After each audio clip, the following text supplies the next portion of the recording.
Welcome to the Inside Scoop Live podcast, where indie authors get personal about their books, their writing, and their passions. I'm your host, Sherry Hoyt. Join me for some lively conversations with debut indie authors and seasoned veterans alike. It's a great place to find your next amazing read or even get inspired. So sit back and enjoy the show and let me know what you think. Well, hi everyone. Dale Roberts is on the show today to talk about his book, How to Write a Book in 48 Hours. It's a concise, practical guide that breaks down the process of writing a book into manageable steps, offering personal insights and actionable advice to help aspiring authors quickly produce quality content while demystifying the writing and publishing process. Before we get started, here's the inside scoop on the author. Dale L. Roberts is a self-publishing advocate, award-winning author, and renowned video creator. With over 50 publications, he has become an authority in self-publishing, leading him to create his own YouTube channel, Self-Publishing with Dale, regarded as one of the premier information resources in the indie publishing community. Dale lives in Columbus, Ohio, with his wife Kelli and two rescue cats, Auggie and Allie. You can learn more about Dale Roberts and his work at selfpublishingwithdale.com. Well, hi, Dale. Welcome to Inside Scoop Live. Hey, how's it going, Sherry? Great to be here. I am thoroughly excited about this. Oh, me too. I can't wait to talk about your book. Tell us a little bit about it. What is How to Write a Book in 48 Hours about? And maybe give us a little background on your inspiration for writing the book. Well, How to Write a Book in 48 Hours, pretty cut and dry. A lot of people are like, whoa, hang on a second. It's kind of like a splash of cold water to the face. They're like, wait, hang on. I don't have to toil over my manuscript for the next 5 years. That is exactly the approach. I had actually written this little essay, if you will, back in 2015 initially. And it was because I had been producing one book after the other. And it was a lot of just trial and error and discovering what worked for me and what didn't work for me as an author, and getting it to where I can kind of subvert some of those expectations of most authors thinking, oh, well, it's 5 years. No, if you really have all of these systems in place, a good step-by-step guide, you can get your manuscript done in a record amount of time. And you fast forward to right about, I think it was last year, that I decided, I've been sitting on this essay. I had distributed it initially as a reader magnet for an email list. Mm-hmm. And it brought in a lot of substantial amount of email subscribers. It was fantastic. But, I started thinking, well, gosh, I should probably just post this for the world to kind of read. And so that's when I went ahead, went back through it, edited the heck out of it, and I went ahead and launched it and fired it off into the marketplace. This is a stark contrast to when I had first written a book back in 2013 to 2014, where I, for 1 year, worked on a manuscript, but it was because I didn't have a clear action plan. I didn't know what I was doing. And so what I did was I obsessed about how could I become more efficient, but not sacrifice quality. That was the big thing, is I want to be efficient, but I don't want to lose the quality. And so that was where this was born, was all of the research and time and iterating and figuring out what works and what doesn't work. That How to Write a Book in 48 Hours works. But this is going to kind of blow you away, because later this year, actually in November, I'm planning on launching a How to Write a Nonfiction Book in 24 Hours. I just decided to up the ante, and it's a full-length book, and it's a lot more detailed. But How to Write a Book in 48 Hours just is going to at least give you the overhead view that you need to get your processes more efficient and keeping the quality up. Mm-hmm. So now, before this book, you were writing extensively kind of in the fitness genre, is that right? Or were you writing some fiction as well? Yeah, you nailed it. It was primarily fitness. I did do some ghostwriting on the side, but I think that was closer to like 2015 to 2016 that I was doing some ghostwriting for fiction. Mm-hmm. My wife and I both run our own separate businesses, and she had her own publishing imprint. And I discovered that she was hiring ghostwriters to do some of her stuff. And I'd go back through and I'd read it and I just facepalm. Oh my gosh, it was just horrible. And I was like, you know what? I'm not a fantastic fiction writer, but I was like, I know I can do better than that. But primarily what I was doing is writing fitness books. Within, I would say it was the first 3 or 4 years of me being in the business, because I've been in the business for over a decade now. I had written and published, I would say it was easily 50 publications in the fitness genre. And it was because, and a lot of people will probably be startled and go, oh my gosh, that's a lot. I can't possibly be able to keep up with that. Or, oh gosh, that's got low quality. The thing that was working in my advantage was I'd been a personal trainer for a number of years. So I sat on a lot of different programs Hmm. and advice and things like that. So it was just a case of getting those programs and those plans put together, putting the step by step through it and taking a few photos, and then I was good to go. So that's why I was able to do it at the volume that I did. Now, if I had to redo it, though, Sherry, I will tell you that I would have probably done far less, Mm. because there were some books that performed really well in the marketplace and other ones that would just, gosh, it went off like a fart in church, you know? I was just wondering if your earlier experiences writing those fitness books also became part of the motivation to kind of take that leap in the direction of helping other authors.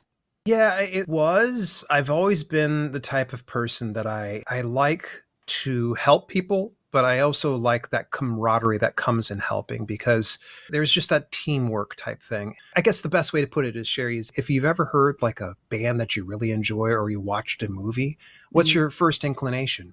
You don't just keep it to yourself. You Mm. naturally will probably like call up your best friend and go, oh my gosh, did you catch that latest Keanu Reeves movie? Yeah, he's pretty awesome. I love it. Yeah, they can put John Wick 50 out and I'll still go watch it. I think of that in the same process of writing and publishing, that I got really excited about it. And Yeah. I would say within the first year or so is when I go, man, more people need to learn about this. Hmm. And so that's what kind of transitioned me over to that. Now, you fast forward to now where I have a YouTube channel, nearly 100,000 subscribers over there now. It's going really, really well. I'm talking about writing and publishing. The reason why I broke into that, it was April 2016. I had done a couple of interviews on a couple of popular YouTube channels, and it was fun. It was fantastic. I love having interviews. It's great. I love talking about the business and everything else. But back then, I was still kind of trying to gain traction. So the biggest Hmm. issue was it brought in not attention to buy more of my books. It wasn't like a lot of people are like, oh, I want to go get some workouts by Dale. Fantastic. No, it wasn't like that. I started getting attention in a different way where people were like, how did you do it? What were your systems and all that type of stuff. And I hit a breaking point where I was like, okay, I can't answer everybody. There's no way I can be able to answer everybody. So why don't I just start shooting videos and I'll upload them over to YouTube? That way, if somebody has a question, I'll just send them a link to the YouTube channel. That is essentially how I ended up transitioning into teaching more about writing and publishing. Little did I know that I would take to YouTube so well within the first year that I was like, I love this. I love this equally as much as I like reading, writing, and publishing. So I spin more plates than probably what I should, being an author and video creator, but no complaints because I love it. This is a business that I will be forever in. I enjoy it. I love talking about it. Yeah. I mean, that makes all the difference in the world. If you love something, I mean, it doesn't feel like a job. It's not a chore. It's something, Yeah. wow, I get to do this every day. Yeah. Yeah. I do wake up with that same enthusiasm. There are some trying days. I'm not going to lie to Mhm. you. There are some pros and cons, but isn't that all of life? I mean, we all have our issues and problems. So you have to take some of that bad with the good that you're going to enjoy. But overall, I love it. Yeah, I get up every day. I love this job. Yeah. Yeah. What I love about your book is that it's not a 500-page tome on how to write a book in 48 hours. Because, I No. mean, it just kind of goes with the title, How to Write a Book in 48 Hours. Here's Yep. your concise, detailed steps how to do it. And to me, that's appealing. I don't want to read 500 pages on how to do something. First of all, you're going to lose my attention. And authors are so busy. They don't want to read that long book on how to write a book. They Yeah. want your tips. They want to learn from what you've learned. Now, getting into the book, how do you balance the need for writing with efficiency and maintaining that quality in writing? Is there a particular technique or mindset that you recommend? It does take a lot of practice. So if you're new to writing, don't expect to sit down and churn out your book within the first 48 hours. If you've never put pen to paper, virtually or physically, it's going to be a little bit more of a tough process for you. So Mm. what I would say is practice, practice, practice. That's what it requires. If I were to ever summarize what I've put together in my short book, it would be that it's all about getting that first draft done. I Mm. have found by and large in the hundreds, if not thousands of authors that I've interacted with over the past decade, that the biggest issue is typically they get in their own way. They get in their own head and they think to themselves, okay, I've got this perfect idea of this book.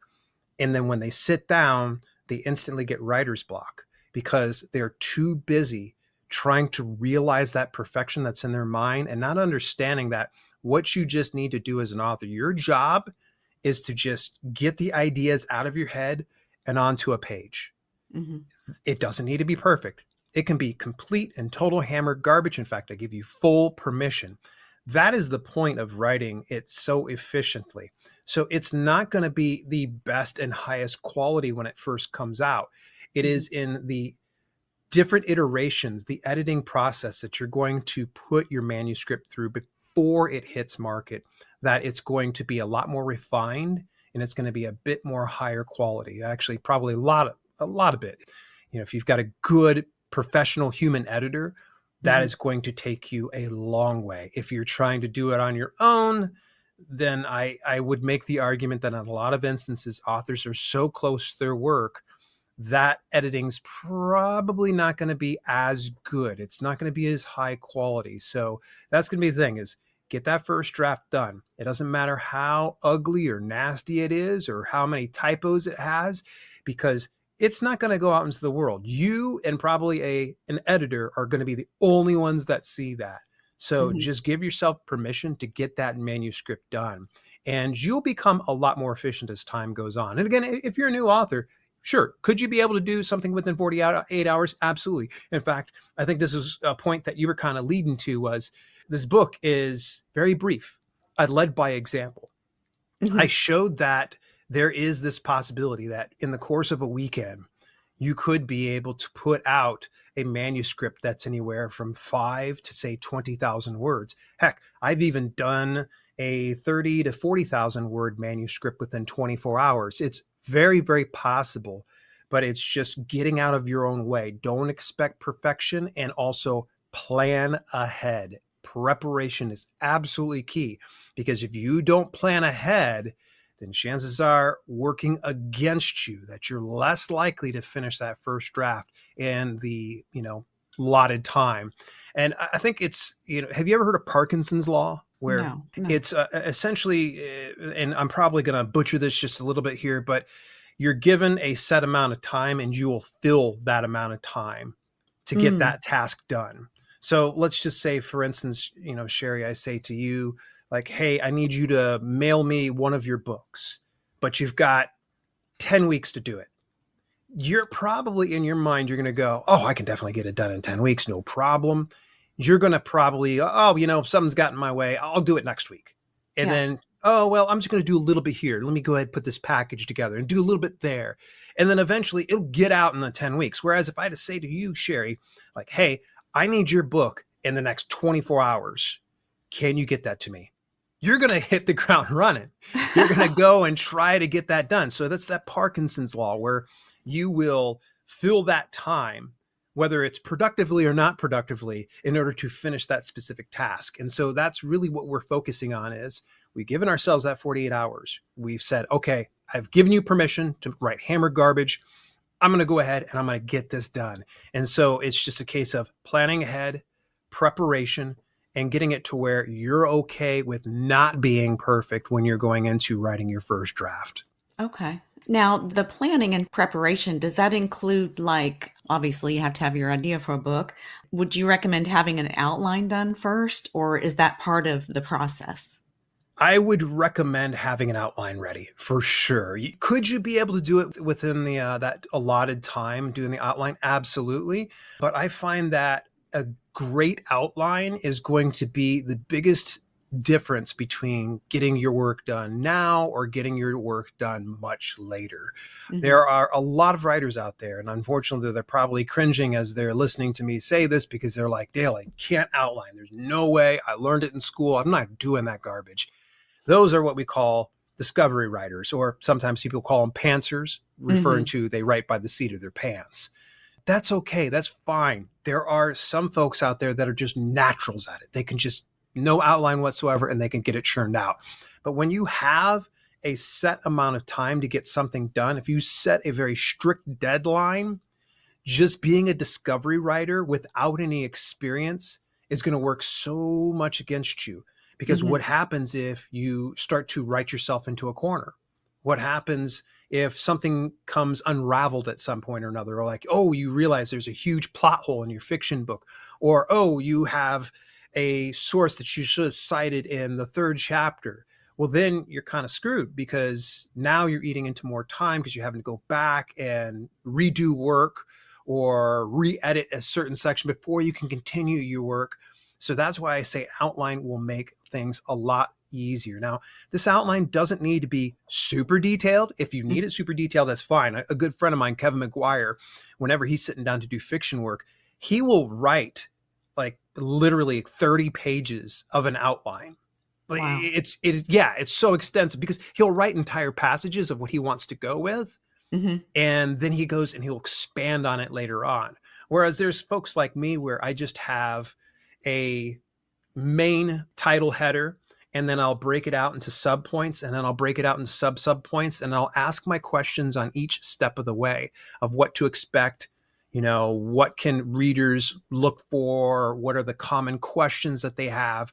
I'll just hit all of those things. And my outline's usually pretty brief, but I keep it over on one monitor on my computer while I have on the other monitor my manuscript, and I'll just sit down and I'll watch that outline. Oh, okay, I've got to do this point, and I'll keep going and going and going until I've covered my point, and then I go Mm-hmm. over to the next point, and I just go ahead, knock one down after the other until I'm done with that book.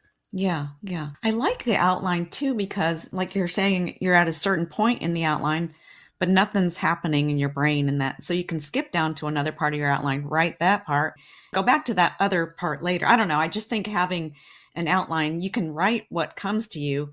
So you're still kind of writing by the seat of your pants, but you're kind of just picking points from your outline.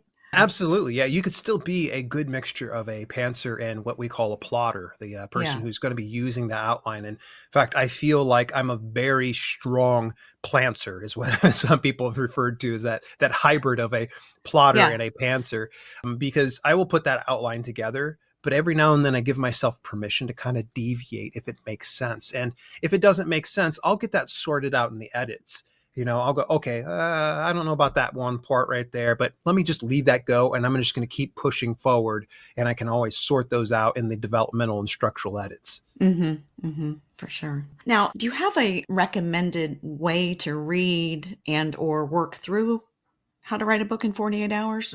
Does it just depend on the author's particular style? It really depends on a person's style. And this is why I say that, like, sometimes with new authors, this might not be the best plan for you, but it is a plan nonetheless. Try to execute. And if you fall short, please don't think that failure means that you're the worst writer ever and you'll never be able to accomplish anything in this business.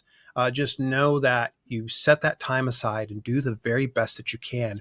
And it's going to take practice. You can't just simply sit down and churn out manuscript after manuscript if you've never wrote one in the first place. Mm-hmm. So give yourself permission, of course, to write that hammered garbage, if you will, but also give yourself a little bit of leniency and understanding that, well, some systems and processes you probably haven't discovered just yet, and you'll only be able to discover that through practice and consistently writing. And if you're an author, or if you want to be an author, it's so important that you do two things. And I think Stephen King once said this: you have to read a lot and you got to write a lot.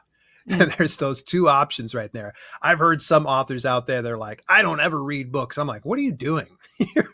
What Yeah. business do you think you're in here? Like, I read voraciously. I read easily at least one book per week to as much as 3 or 4 books. It just depends. I write.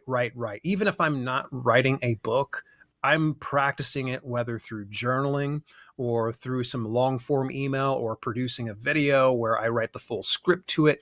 There's so many ways that I try to consistently write. So that's going to be the important thing, is consistently write and pay attention to what works for you and what doesn't work for you. Because you could probably go and read my book and discover that, I don't know, half the processes you're able to take, but the other half doesn't quite suit you. So it's just a case of exploring who you are as an author and what suits you best. So that way you're happy when you're doing it, because that's the most important thing. As you're writing, you should be enjoying it. It shouldn't be a laborious process. It shouldn't be something that you're dreading doing. And you should be like, hey, wow, I can't wait to do this. Kind of like what you and I were discussing, is to get up in the morning. I'm excited to do this. This is something that I enjoy. I'm very passionate about. You shouldn't go into a manuscript going, oh man, I got 48 hours to write this thing. And I don't know about this. And oh gosh, this bald guy with an orange shirt on YouTube told me I can go ahead and do it, but I'm not so sure about this right now. You should be able to go and sit down and look at it and go, I can't wait. This is fantastic. Let me go ahead and get this going.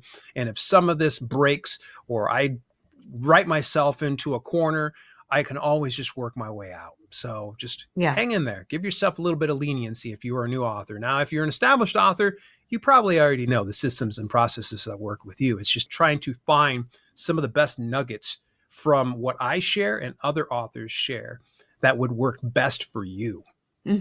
So if there is one thing, I guess, in the book that you would recommend, can you do that? Can you break it down into what's the most important piece of information you have in your book? The most important information, I think we've kind of touched on this a little bit, and I'm just going to go ahead and reiterate this, is you're just writing the first draft. So give yourself permission to write the worst garbage this side of the Mississippi River. And it doesn't matter which side you lie on, obviously. Give yourself permission to write something bad. Now, I'm not encouraging you to make something that's going to be completely horrible, but allow yourself that leniency and tell that inner editor. Every author has this inner editor that will always be critical of what you're doing. Tell them to take a break, take a hike. That's not their time to come in. They're going to come in after you're done. Your whole point of writing that first draft is just laying the foundation, putting up a little bit of the brickwork, and then you'll start to build out your house a lot better as soon as the whole foundation is done. Yeah. Perfectionism. It's not an author's best friend, for sure. No, not at all. I've met so many people, and this is no exaggeration. I met a gentleman. I think he was in sci-fi or fantasy, or it might have been sci-fi fantasy, that he wrote a trilogy over the course of 5 years. And he'd reached out to me for a consultation, and we sat down. I just asked him why it took him so long. It was because he spent so much time toiling over and trying to make everything just perfect. Now, if that's the path that you want to take, bless you. That's fantastic. But I don't have 5 years. I got these pesky things coming in the mail that I have to pay. They're called bills. So I got to write. I got to get it done now. 5 years just won't cut it. And especially for like a trilogy, to me, that trilogy should probably be done within the course of a year. Again, that's your methodology and you want to take that long path, go for it. But I mean, I'm not getting any younger at this point. I need to get these dang manuscripts out as soon as humanly possible. So that way I can pay the bills and I can be happy and I can live the lifestyle that my wife and I have come to enjoy and love and of course prefer. Right. Of course.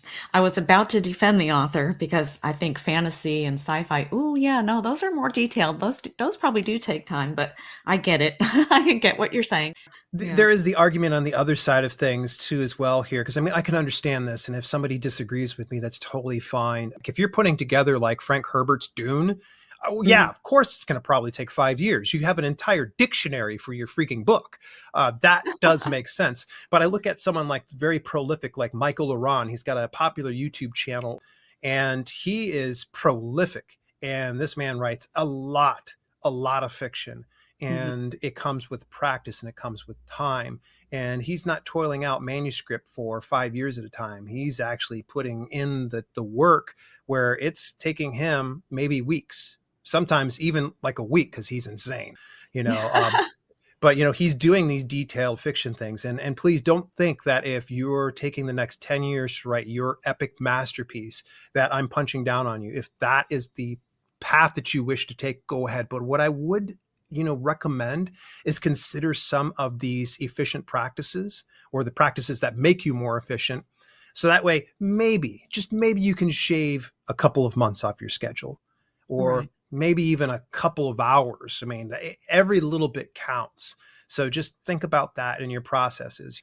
You don't want to be so romantic about your work, especially if you're looking to do this for a living. Don't be so romantic about it that you are gridlocked for years at a time, because one of the most crushing defeats that a lot of authors feel is they take all that time to produce those manuscripts for years at a time, and then they finally launch it on the market and it's met with crickets. Hmm. And that right there is just the most defeating feeling in the world. Just imagine if you could have shaved all that time down and got it down to from like 5 years down to a year. It's going to be a little less soul crushing when your book doesn't perform as you wish it would have. Hmm. So that's going to be the thing, is spending that time and then having those expectations upon launch. There's just a rude awakening, because nobody on the marketplace is going to know, I mean, outside of probably some interviews, that you spent 10 years working on your manuscript versus 1 year or 1 week or 2 days. Right. Mm. Have you heard any skeptics or critics bunking the concept that you can write a book in 48 hours? Oh yeah, yeah. There's a lot. There's a lot. It typically, they don't have receipts to back it up. It's typically, you can't do that. Like, okay, have you tried?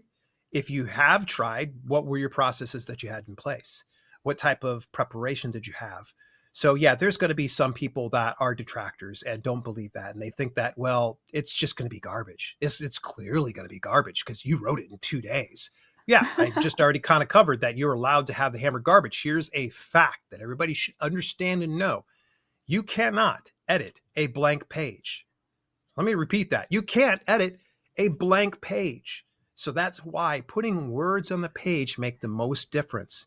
Hmm. Just think of it like a sculptor, where you're given a mound of clay to sculpt out your statue. You're going to kind of get the rough form put together, and then you're going to start to kind of get a few little details put in there, and you're going to start to etch in the more finite things and get on a micro level. That's the same process. All you're wanting to do with that first manuscript, that first draft, is get it to where it's a rough mound of clay. And then you can start to mold that after you do the initial writing. Yeah. Yeah. And whoever came up with that, you can't edit a blank page. I love that. That's just fantastic. I mean, it's so Yeah. true. It's so simple and easy. And it's like, oh, yeah. Now you can stare at a blank page for 5 hours, but is that the best way to Yeah. use your time? No, no, definitely not. Definitely not. That's writer's block is the worst. It is absolutely, when you're staring at that. And I'm not one of those types of people that will invalidate people when they have writer's block, because it happens. Yeah. There's no such thing as writer's block. Yeah, it is.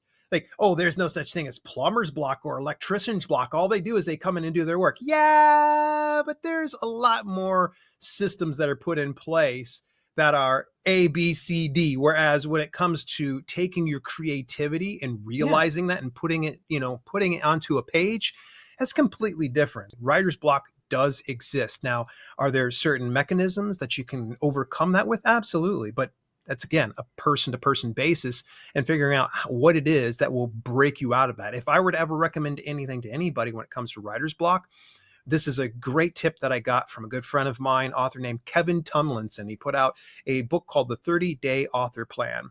And his is about writing a book in 30 days. Mm. But one of his tips is, if you're finding that you're stuck, before you write, you take 15 minutes to just sit down and journal.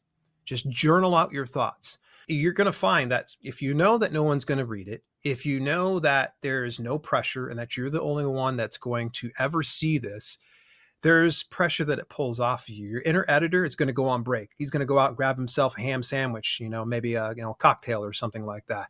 Beyond that, though, like when you sit down and journal, you go into that flow of thought and you're writing without judgment. And you do that 15 minutes before you go into your work, you're going to find that it greases your creative wheels. And for whatever reason, editor must have thrown back a couple other cocktails, because there's no inner critic. You're all of a sudden in this mindset of, okay, I'm writing this for myself. And that's really what it's about. That first draft, you're writing it for yourself. You're not writing it initially for the reader. that's what you're going to get sorted out in the edits. Yeah. But, when it comes to writer's block, if you ever get stuck, try journaling for about 15 minutes. And it could be journaling about anything. It could be like an old memory of yours, or maybe something that's on your mind and bothering you. Anything works. It's fine. Nobody's going to judge you. Again, it's about greasing the creative wheels. So get writer's block, try journaling for 15 minutes, and then go back into your manuscript. And it might be a different situation. You might find yourself kind of going, oh yeah, this works out. I found it worked really well for me. Mm-hmm. Yeah, it's like a warm-up exercise for writing. Yeah, Yeah. that's a good way to put it. Yeah, it's a warm up. You never want to jump into a workout, start lifting really heavy weights, because you're going to end up tearing a muscle or something like that. Whereas Right. if you get on a treadmill, you get yourself warmed up, you grease, your wheels, if you will. I was going to say creative wheels. In this instance, would be creative wheels, because you're doing the 15 minutes ahead of time. So get that warm up in for sure. Now, do I do that every single time? No. Sometimes whenever I'm ready to write, I just sit down and write. I'm like, blah, blah, blah. But if you do find that writer's block is an issue, take a step back, take a few deep breaths, and try that 15-minute writing exercise. It makes a world of a difference for me. Can you tell us a little bit more about your YouTube channel, Self-Publishing with Dale? What kind of content you have, how you help authors, the website address, all that kind of good stuff? Yeah, you can find me over on YouTube. I've got two different channels, actually. One's Dale L. Roberts. If you were to look up youtube.com/@Dale L. Roberts, you'll find my main channel. And then I have a podcast as well. It's about 13,000 subscribers. That's the Self-Publishing with Dale podcast. And both of those, a lot of people are like, why do you have two channels for? Well, the main channel, Dale L. Roberts, is where I have the produced videos, where I go really in depth. I pre-record everything. It's high production value. Whereas with the podcast, it's more about me producing raw, unrefined stuff and putting it out for the audio podcast. It initially was birthed out of the fact that I wanted to put an audio podcast out. And then I was like, wait, if I'm going to record this, I might as well just go live and have people come along for the ride. Little did I know people would actually end up enjoying it. But yeah, I talk a lot about writing and self-publishing. With the podcast, it's a lot more real-time information. Whereas with the main channel, it's a little bit more delayed because, again, it's higher production value. So it takes a lot more time for me to produce. In fact, this coming Sunday or Saturday and Monday, I've got a 2-part video series that I've been working on for the past 2 months now. So you can see it's a lot more laborious. Whereas with the podcast, I can write an outline and I can go live within an hour. Yeah, yeah. There's probably different audience sets too. Some people like YouTube, some people prefer podcasts. There is definitely a different audience mindset for each one of them. And then there are some folks out there that will ask me, like good friend and follower of my channel, Tom McAuliffe, was like, why do you have two channels? You make things harder for yourself. And I'm like, yeah, but it's, as you said, two different audience mindsets. Someone's going to be going in with, I want my information and I want it now, and I want to have high production value. Whereas there's other people that are like, you know what? Give me 30 or 40 minutes of your time. Let's have a nice long conversation about self-publishing and writing. And that's essentially where the podcast comes in. Yeah. So let's say you have writers that have followed your advice and written their book in 48 hours. And what are the next steps? What do you suggest for kind of refining and then marketing their work? Right. An overhead view you're going to want to put it through a number of edits and passes, everything from the developmental and structural editing to line editing and copy editing to proofreading. And I usually throw in some beta readers in there too as well, just to make sure that I'm on the right track and the right path. And as soon as you have all the editing done, you're going to need to make sure that you get a good cover design for it. You want your interior formatting all set and ready to rock and roll. You want to have a good book description, think about price point, things like that. And you can be able to launch it onto the market wherever you want. Or if you're looking at a traditional publishing route, you will probably start to query literary agents. So that way you can hopefully find yourself a publishing deal. Now, I'm not the guy to talk about trad pub. I just know basic, things when it comes to getting yourself a traditional publishing deal. Me personally, I'm the biggest fan of self-publishing because you are your own boss. You don't have to answer anybody, and you don't need to worry about, writing a certain way to fulfill the needs of a traditional publishing company. You can write what you want, and you're the only gatekeeper. Right, right. I sometimes wonder if we're going to flip-flop here and traditional publishing is going to go not away, but, I know there are more self-publishers now than there are authors traditionally publishing. So it's kind of like, hey, we're taking over. Watch out, buddy, you know? Yeah, it's a good way to put it. Big four trad pub companies. Yeah, there's a lot of people that believe that those are going to kind of go away. I think they're still going to always have a good foothold because there's a lot of people that don't want to do it themselves. They don't want Right. the self-publishing route. And that's totally fine. I respect that. There are some people that come to me and they expect me to kind of, poop all over trad pub. And no, there's a lot of pros to using trad pub, but it does come with a higher barrier of entry. So if you ever plan on getting into traditional publishing, you probably will need to have numerous edits and numerous passes and numerous beta reads to make sure this thing is super polished by the time you go and query agents. For sure. Yeah. So you mentioned earlier in the show your new book, How to Write a Nonfiction Book in 24 Hours. When are you looking to release that book?